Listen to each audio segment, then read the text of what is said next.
Hello everyone, greetings to all, and we appreciate your attendance today. So let's kickstart our session with this great quotation. Renewable energy is not just about switching power sources, it's about harnessing technology to create a cleaner, smarter, and more sustainable future. A very good evening to all the guests and dignitaries in this capacity as your host for the worldwide webinar on combination of renewable energy and technology. I, Shikha, would like to take the opportunity to extend a hearty greeting to each and every one of you. It gives me a pleasure to extend a warm hello to each and every one of you gathered here today.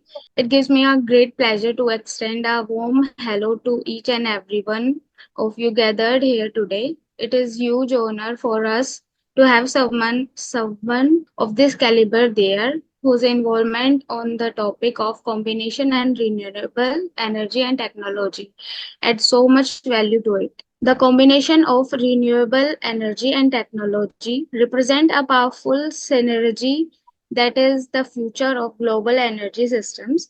Renewable energy sources like solar, wind, hydropower, and geothermal provide clean, sustainable alternative to fossil fuels, but their full potential is being unlocked through technological advantages. Before I proceed further, let me take a brief moment for the introduction of my organization. SEMS Welfare Foundation, a registered non-profit organization, is dedicated to social impact across various sectors.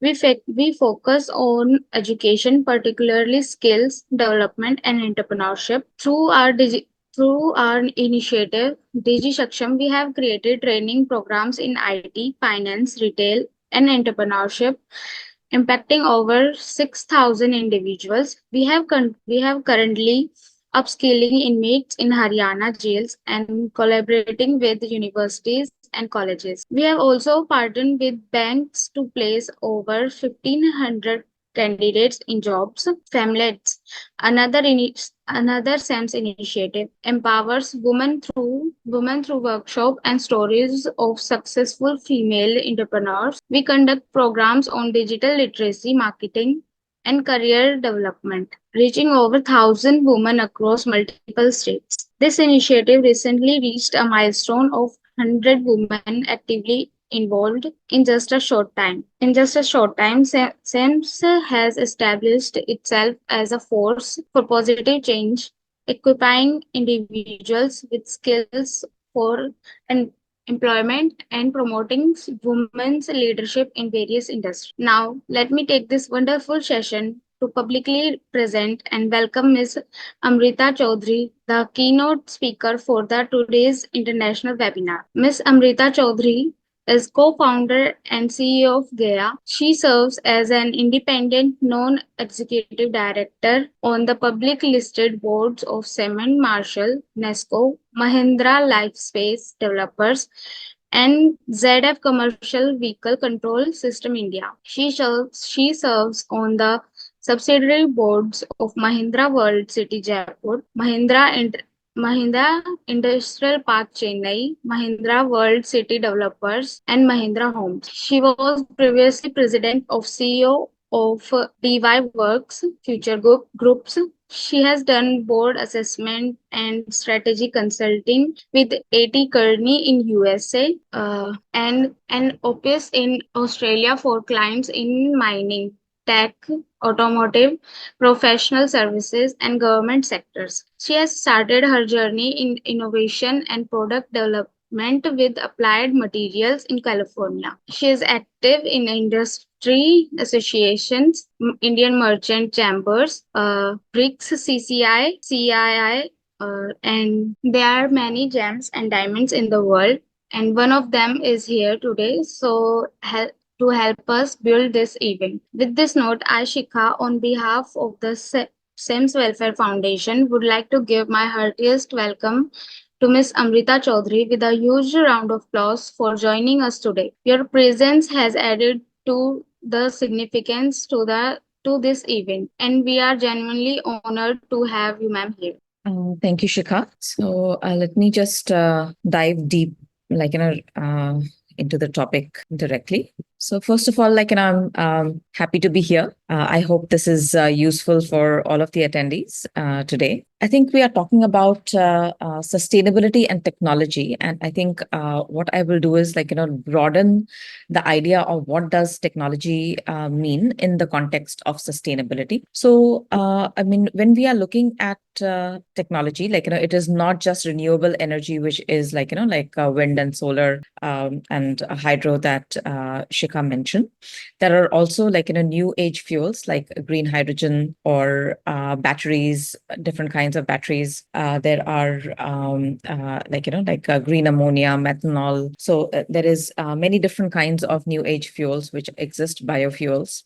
There is green mobility, which is essentially your EVs and EV charging stations, as well as it could be electric vehicles, not just for two-wheelers and four-wheelers, but also today, commercial vehicles, trucks, buses are also coming with EV options. Along with EV comes then the battery and the storage elements of the battery.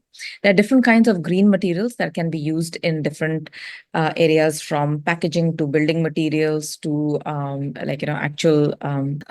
There's even sustainable fashion, which is looking at materials which are better to the environment. One of the most polluting industries is the textile industry, and today with fast fashion, there is a lot of impact that has on the environment. So there is a focus on green fabrics as well, and green fashion. There are green buildings, which means that they consume a lot less energy than other buildings. There are sustainable utilities. Utilities means water or power or waste management and so on. There's sustainability in agriculture. Data centers today can be a huge consumers of power and energy, and hence there is the whole notion of green computing and how can you get data centers to consume less power. And then the idea of circular economy, which means that you're able to reduce, recycle, and reuse products, take them back into the supply chain, take them back into the market, so that you reduce the dependence on new materials. So if you look at green technologies per se, on the power side, we have wind power, we have solar power. There is different kinds of AI that is being used to improve efficiencies in different ways, so that people consume less power or consume less materials and so on. Mass transit is another area of green technology. I mean, while it is not green per se, it helps reduce the carbon footprint of the overall transportation needs of a city. So you have less cars because people are using buses or metro or trains or rapid transport and so on. There are electric and solar vehicles, right? Which are there, and not just cars and two-wheelers, but also buses and trucks are there. Smart homes, there are ways of automating the HVAC systems and the heating systems and the water management, garden watering and things like that, so that you can create and use less energy. There is the whole gray water recycling inside smart homes or inside smart buildings, so that the water that is being used, part of it can be recycled for gray water usage, which is inside the toilets, or also for cooling usage or use in gardens and so on. There's a whole area of sustainable manufacturing, which looks at packaging. Packaging today is also one of the big pollutants. We are using a lot of plastic for bottles, plastics for a lot of the fast food that we eat and so on, and snacks that we eat. So again, that packaging, there is a lot of initiatives there and innovation and research to see how it can be made more sustainable. Again, in the power sector, there is hydropower, which has been there for a while, and how all of these can connect back to the grid. There's a lot more usage of robotics, so that it reduces the consumption of energy, and using of drones, so that again some things that were done manually can be automated via drones. And again, like, in architecture, there's a lot of like in new materials, there's new way of generating, new ways of designing buildings so that they consume a lot less electricity, they trap less heat, there is stormwater capture and reuse within the building, and so on. In the larger environmental management, there's a lot more of reclaimed water, or like reuse of wood and plant materials, and so on. Reuse of water into the ecosystem, and so on, that can happen, right? So there are many different ways in which green technologies work. Now, if we look at the pillars of sustainability, and they're called the 5 C's of sustainability. And there is technology in each one of those, right? So consciousness means being aware, and being aware also can deploy technology, because there can be digital marketing, there can be digital initiatives. Today's event, which is a virtual event, is also using digital technologies for creating awareness about sustainability today. So there can be ways in which sustainable technology can be used to increase the awareness about sustainability in the first place. Then there are a whole bunch of tools around conservation of power, conservation of water, conservation of waste, and so on. Right. So there is different technologies over there. There's a lot of community enablement in terms of creating apps, creating collection mechanisms, and so on, so that people can community can participate. It needs to become more of a part of the culture of people. And then, how can you do commerce? Because the minute you say that you want to create a circular economy, you want to reduce and usage and reuse, then somebody will be able to sell, for example, they have their trash, and somebody's trash becomes somebody else's wealth. So how do you create the platforms or mechanisms for creating commerce over there, right? So there are many ideas around each one of these. So if you see, the idea is that technology that is used in different ways can be sustainable. So for example, we can use green equipment.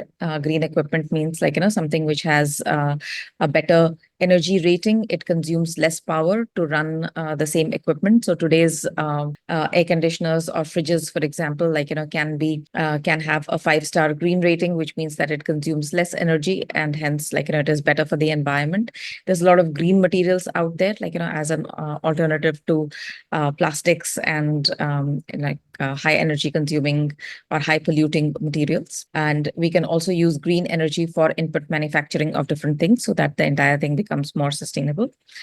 We can use technology to become the overall process to become more sustainable. So for example, how we design, the kinds of processes that we use for running our factories or our supply chains, and how we consume, all of these can lead to sustainability. And the whole idea also is about collaboration, so that we can create a circular economy. We can create governance, so that government and or bodies that need to monitor consumption or pollution can monitor that easily. And we can also monitor compliance, so if somebody is polluting more than what they are supposed to pollute, then it can be tracked, and people can either be fined or prompted to reduce their consumption.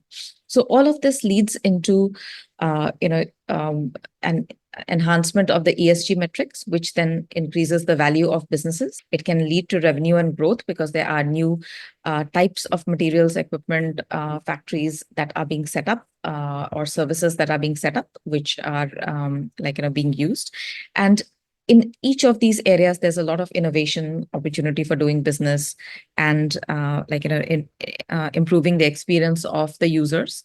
So the how people engage with that particular system or platform, and so on. So if we look at environmental impact, what does it mean? When we are looking at things, so at sustainability, it means that we are looking at renewable energy, renewable materials, low polluting materials, low water consumption processes, so that it's better for the environment, right? And today, for example, if you see in a lot of factories, they are using machines which are energy efficient.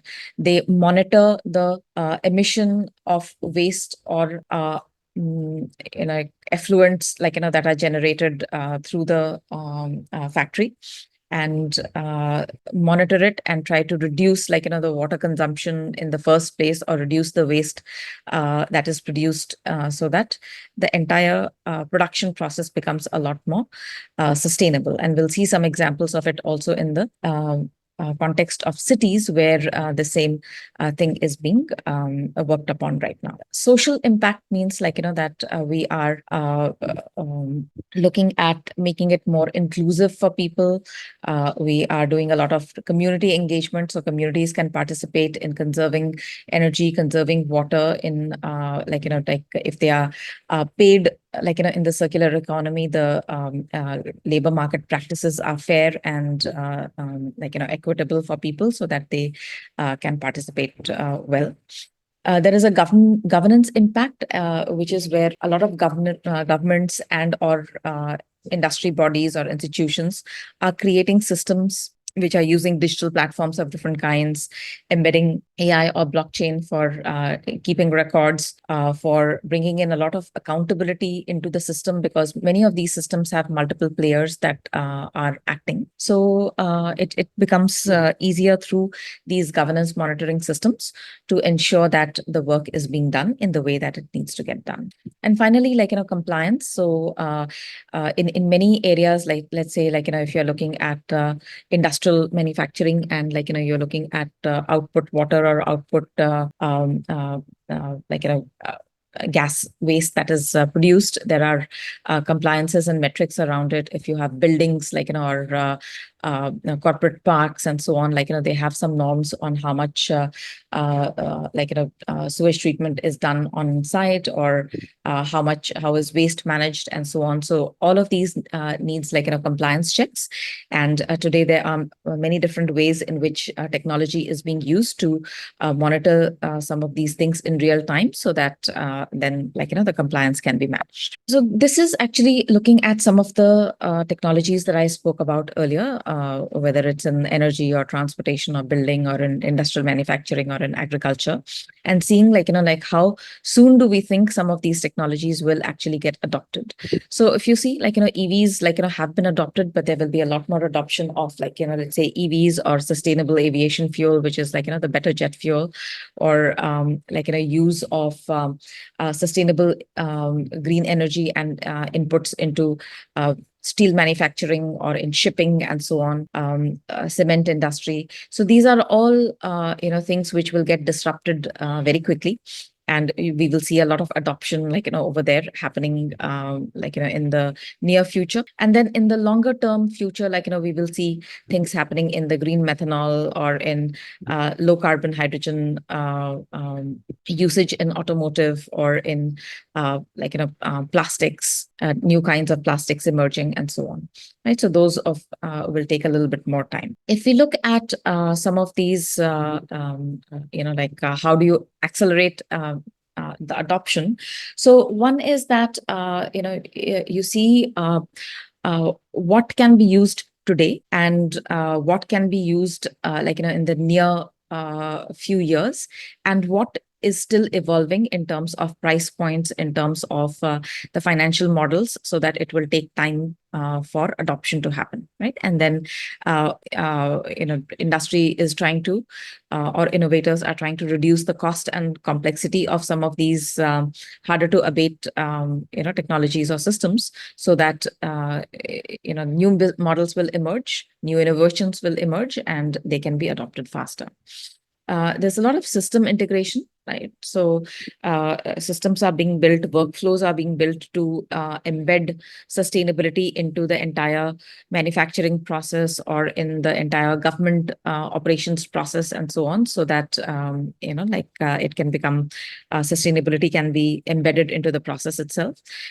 There's a lot of ecosystem integration, especially if we are looking at government. They are bringing together multiple organizations, research institutes, entrepreneurs, startups onto common systems, so that the implementations that need to happen are in an integrated fashion. And a lot of these industries were actually analog in the sense that they were more pen and paper, and they were using traditional technologies. And from there, we once we start bringing in digital, that reduces the footprint a little bit, and also new technologies as they get adopted, then that improves the sustainability, right? So I think I see a question. Let me just talk about the enablers, and then Akanksha, you can raise your question, right? So in all of these, there are a few things that we need. One is that there is access to finance that is needed for businesses, so that they can create the new products, and or create the new business models and scale them. We need people, so new skills are needed in students and in workforce, and other companies need to then be willing to actually adopt some of these new technologies. Okay, let me pause here. And Akanksha, why don't you ask your question, and then we'll go to the next slide after this. Sorry, ma'am, it's unfortunately happened. Okay, no problem. So now let's look at some clear examples. So if we are looking at urban sustainability at cities, so cities, are looking at ESG in different ways. So if you're looking at environmental, you're looking at how does the city itself consume energy, what pollution is being created in the city through the city systems and by vehicles and other methods. There are what can cities do to address some of these climate change initiatives. And also there's a lot of effort on waste management in cities. If you look at the social things, then cities are looking at let's say human rights related activities, the welfare of workers, welfare of municipal workers. There is other community welfare activities, health and safety related initiatives that cities look at, right? So there are many of these. Then on the governance side, there is a lot of systems that are being put in place in the city and in the government sector to monitor activities in different ways, and we'll see some of those examples. So India has set some goals for itself in terms of ESG and sustainability, and some of those goals are that we want to increase the renewable energy production, which means solar, wind, hydro, and so on. We want to decrease energy inefficiency and consumption in different ways. So again, through better products, better equipment, lower consumption at household levels, and so on. And smarter buildings which are actuating, which means that less energy is needed or less water is needed. Looking at emissions, right? Especially if you're looking at carbon dioxide and carbon monoxide emissions in vehicles. So looking at cleaner vehicles, that are using cleaner energy or fuel sources and polluting less. Increasing net treatment of waste and wastewater, right? So there's a lot of effort in Swachh Bharat and in water management. Looking at effluents, from industries, from societies, from complexes, and so on. And looking at sanitation and hygiene, right? So these are some of the goals that India has set for itself. There are multiple programs and institutions in India. So Swachh Bharat, many of you would have heard of. And Namami Gange is the project which is looking at the cleaning of rivers and river, water bodies. We have Amrit program, which is building water and wastewater infrastructure in cities. We have NICDC, which is looking at building highways and industrial corridors and industrial cities. There is CPCB, which is the Pollution Control Board, which is mandating norms for industries and for large campuses and buildings, and they have to report on the effluents and energy consumption and so on.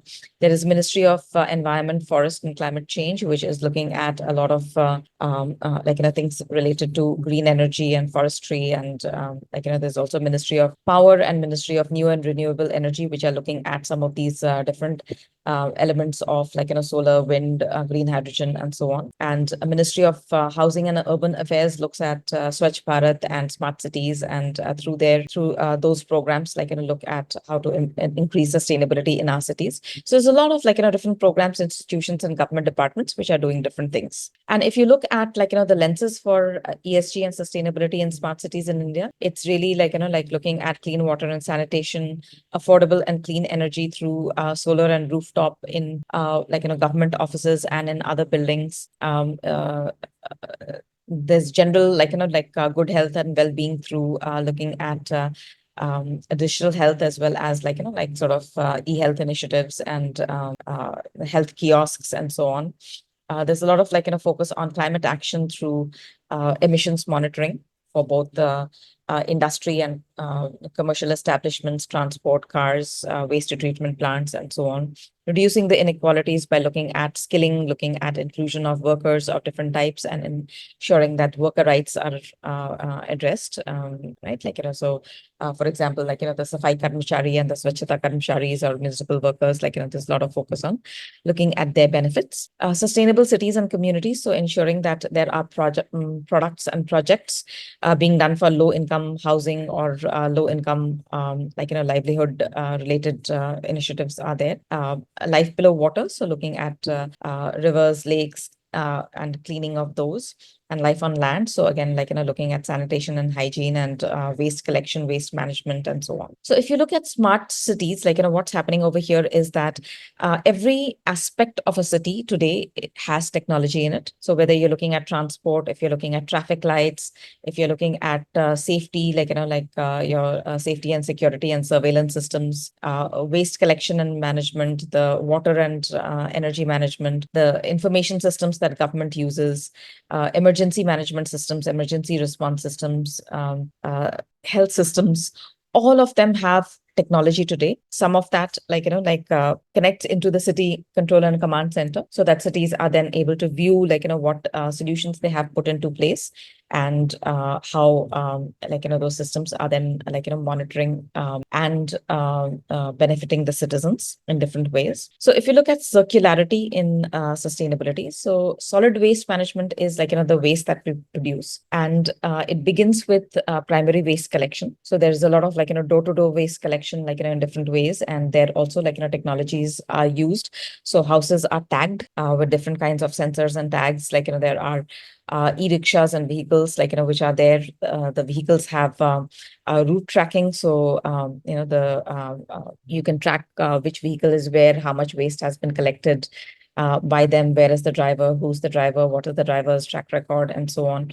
From the primary waste collection, it may go into a secondary waste collection where the waste gets aggregated, and it may get segregated. If it's not segregated at source, then it gets segregated in different ways at these secondary waste collection centers, and then it can go for either garbage reuse, or it can be cleaned and put out for reuse or resale. And at every point in this spectrum is a lot of awareness building through digital campaigns, through online citizen apps, and so on. So there's a lot of technology which is there in each of these areas, and sensors and hardware and software which is being used.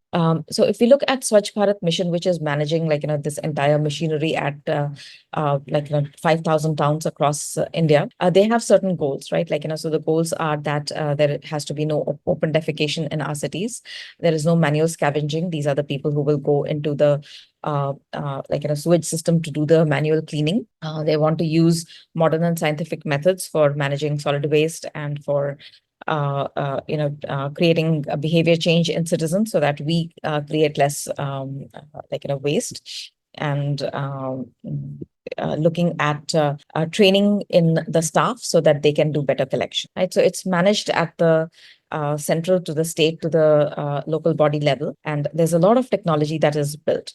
Now, this is something that my company is working on, where we have this Swachh Bharat mission has this integrated national platform, which consists of a set of web applications, mobile applications, sensors, and so on, where the waste management related, sanitation management related, and capacity building and training related tasks are all managed online and digitally. So one is different kinds of status and reports around different metrics is managed. The infrastructure and cleaning mechanisms are managed. There are different kinds of survections, Swachh Survection, and all of them use different kinds of technologies to manage it digitally. There are different ways in which e-learning modules have been created, and e-certificates are provided to people who participate in this. and so on. So if we look at this entire portal, it has many different modules and many different dashboards. So the cities are able to list all of their facilities, all of their infrastructure. They can showcase monthly progress that they are making. They create their action plans. So there are annual and long-term plans that they need to create in terms of the improvements that they want to do in the city. And then their implementation as it happens is tracked through these systems. Everything is linked to GIS maps. So in a like a Google Maps interface, there are systems, and you can track what's happening in the map interface. There are different kinds of community and public toilets, and mobile apps for citizens and mobile apps for city engineers for doing their work. And from all of this, there's different kinds of information that gets collected into different dashboards and reports. And all of those dashboards and reports then generate data and insights through analytics, which is then used by the ministry and the government to manage the entire program at a national level. If you look at energy and sustainability, so our cities actually consume 70% of the energy, right? So in domestic use, in transport, logistics, and different kinds of stations, airports, city lighting, city infrastructure, equipment, waste treatment. So all of these are big consumers of electricity. And today there are many different programs and projects which are focusing on energy and energy conservation through different ministries.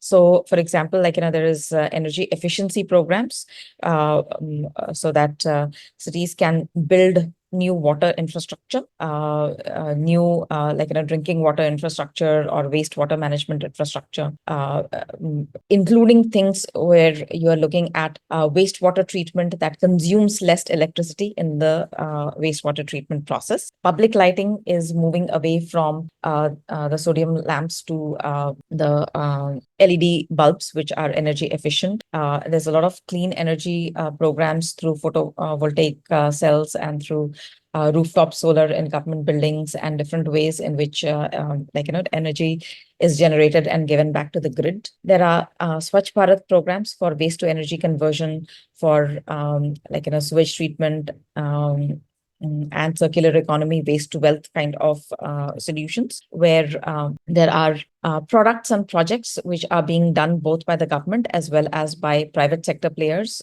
but supported by the government, so that the overall energy and sanitation metrics can be met. This is an example of something that we are doing, where we are monitoring transformers, and if there is a transformer outage, we are able to inform the distribution company in real time. And what it means is that the distribution company can then resolve the problem quicker. And if the grid power goes or the transformer goes off, then people actually, especially in large cities, they switch to what is called dirty energy, which means they will use gensets, and they will use fuel such as diesel or petrol to run these generators. And that is actually more, it consumes energy, and it also produces a lot more effluents. So using transformer level monitoring, you can reduce the need for using these gensets and fuels.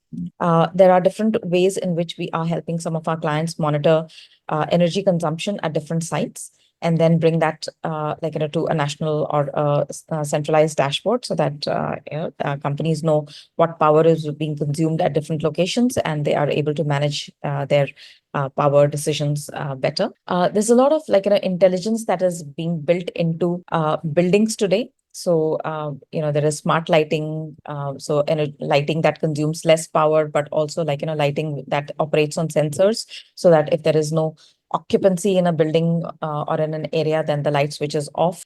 Energy management can happen through these sensors to reduce light, or even HVAC systems, like the heating and the AC systems have actuators and controllers, so that if you see there is less people in the building, then it goes into a different setting which consumes less energy. The security and access today are very digital. Water conservation is very important for buildings, so they are doing large buildings are doing gray water management and sewage treatment on site and so on. So there's many different things which are happening at each building. And all of these are a combination of, like, there is the civil infrastructure on which, like, is the communication infrastructure, like, and connectivity, like, and then sensors get installed, sensors connect to software, and the software are part of applications which collects data and then manages the building and its facilities and its operations. So if you see, why are green buildings important? Because first of all, it consumes less energy, so it's affordable, and it's better for the environment. You can have a responsible consumption and production of waste materials, but also it if a building is consuming better energy, or it has a better lighting and water and air inside the building, then it's better for the residents, so it's improves the well-being of residents and so on. So there are many different reasons why using green buildings both is good for the environment, but also good for the people who use the buildings. So if you look at smart agriculture, again, this is one of the things that we are working on. So we're looking at the full farm to factory, ecosystem in the jute supply chain, where the entire supply chain is digitalized and payments can happen online. The benefits management to farmers or to traders can happen online. The records are securitized, and there is traceability of who transacted where, and so that fair market prices can be maintained in the entire ecosystem. So if you see the entire ecosystem, you have the Jute Corporation, which manages this. But from the farmers, there are cooperatives. From the cooperatives, it moves to intermediaries, which are the traders. And from the traders, it goes to manufacturers and mills. Right? So the entire system is bringing all of these players onto a common system, allowing them to transact, to exchange data, and in the next phase, run auctions and make financial payments and manage money and the flow of goods through the system. So again, this is an example of how technology can be brought into an entire ecosystem and an entire industry at an aggregate level by bringing in this government private sector partnership. Right? Climate technology, there are many different ways in which it's happening, and again, an example of what we are doing. So if you look at hydrogen is being used today, and both experimentally as well as in some cases actual usage for making ammonia, for generation of other hydrogen products in using steel production and generation of gases and manufacturing of electronics and so on. And the traditional hydrogen is gray hydrogen, which means that it can use coal power to as input energy in the hydrogen production itself. But there is a huge potential growth in green hydrogen for multiple use cases. So what is green hydrogen? It's really hydrogen, which is using input energy that is green. So in the production of hydrogen, it uses solar or hydro or wind power and so on. And it can be used in transportation. So, for example, if you have industrial machinery like forklifts, freight trucks, passenger vehicles, buses, heavy equipment vehicles, shipping, aviation fuel, and so on. These are different ways in which green hydrogen or its derivative products can be used. It's also can be used for making of fertilizers, steel, cement, ammonia, and so on. And also in power and heat generation, for backup power management, for looking at residential and commercial building heating, and so on. So there are many different ways in which green hydrogen can be used. And what we are doing is we're building this marketplace, which will allow multiple people in the sector, whether they are producers of green products, or they are consumers, or they are traders in the middle, or shippers, brokers. All of them can transact onto the common platform. There will be other enablers such as banks, insurance companies, logistics companies, certification companies, who will be service providers to the entire platform. And then at a larger level, there will be regulators or government who will have access, to view certain information as is emerging out of these systems. So we're at the early stages of building this particular system, but again, it's an excellent way of showing how technology can be used in a sustainable product industry for creating a digital marketplace. Right. So I'll pause over here. There is no end to what can be done in sustainability and many ways in which I guess technology can be used. So I'll pause here, and if there are any questions, then I'll be happy to answer them. Hello, madam. Hello. Yes, sir. You told about green hydrogen can be obtained from wind energy. How is possible? So there is a full process, there is there are electrolyzers, and essentially, if you look, hydrogen can emerge from water, right? So you break water using electrolyzers and produce hydrogen. And so that's the production process. And obviously, to run the electrolyzer and to run the hydrogen manufacturing unit, you need input energy. And then if the input energy is also solar or wind energy, then the entire what gets produced is called green hydrogen. Okay, means input energy, as a input energy we are using wind energy. Yes. Wind energy. The actual production is from the water itself. Yes. Hydrogen and oxygen molecules are separated. Yes. And hydrogen is collected. That is green Yes. hydrogen. Okay. And other ordinary hydrogen is different. What we produce hydrogen in the chemical plants. Yeah.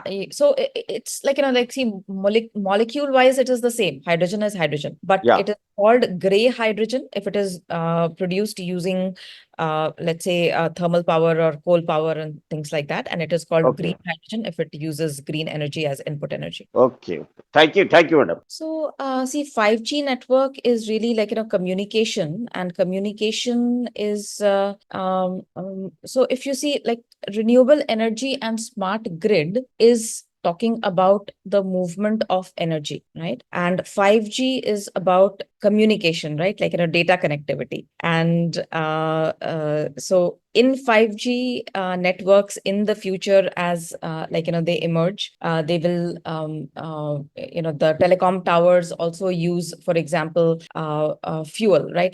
They use generator or diesel and so on. So they can also use captive solar at the telecom tower level itself, and so on. So there are different ways in which the two can build and feed on each other, right? And if we are looking at renewable energy and energy trading today, if you see energy is traded across India, and it can be produced in one part of the country, but it's a national grid, and in the grid, energy is moving, and you're drawing energy at your local level, but it could have been produced anywhere. And in that, in the management of that, you will use a lot of digital platforms and systems, and this is where 5G will help, and so on. So two different things, but they can connect. Okay, ma'am. Thank you, ma'am. Challenges in scaling. So see, some of the things are today solar is actually a commodity industry, okay? Because it's very easy today. The price of solar equipment has actually gone down significantly. The form factors have changed from what it used to be before, but the pricing of solar has gone down significantly, and hence it's being adopted a lot more across the world, right? If you look at, let's say, battery, the battery which is used in EVs. So that used to be expensive, but just last month, China released some new kinds of batteries, and they really brought down global pricing.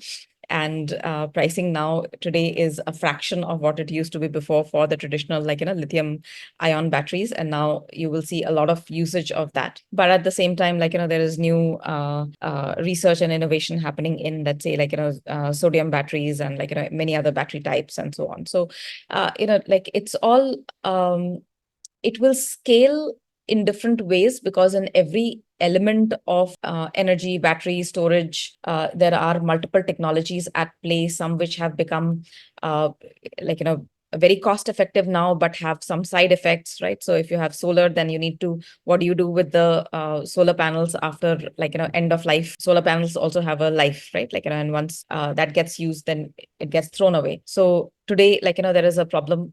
There is a good thing that you're using solar, but 5 years later, you will have a bad thing that you will have more solar panels to dispose of, which will generate more electronic waste. But in the meantime, there will be industries and innovators who will create new ways of building solar panels, which will be better for the environment. So it's going to be a continuous cycle. I think the whole thing is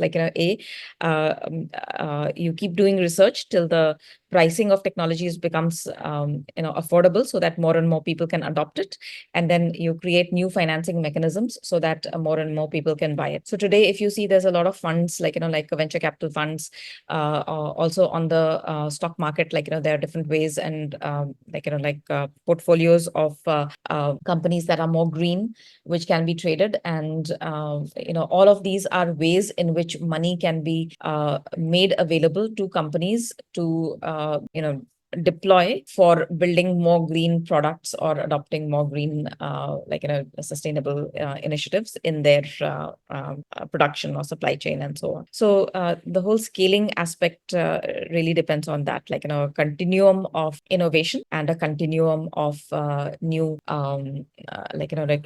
reduced pricing and availability of finance. And government helps in the way by creating different kinds of incentives for either decreasing consumption or increasing adoption. One more question, madam, from my side. Yeah, go ahead.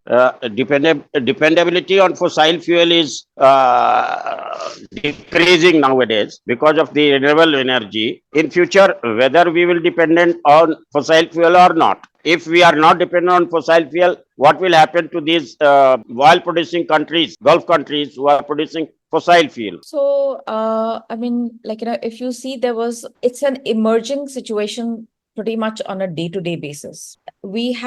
Many countries had set targets that by 2030, they will move X percentage, very large percentage of their entire transport and mobility or needs to EVs or to renewable energy and so on. Now, they have all moved significantly from very low numbers or zero numbers to 10%, 20%, 50% and so on. But it's not reached 100% and it is not reaching 100% by 2030.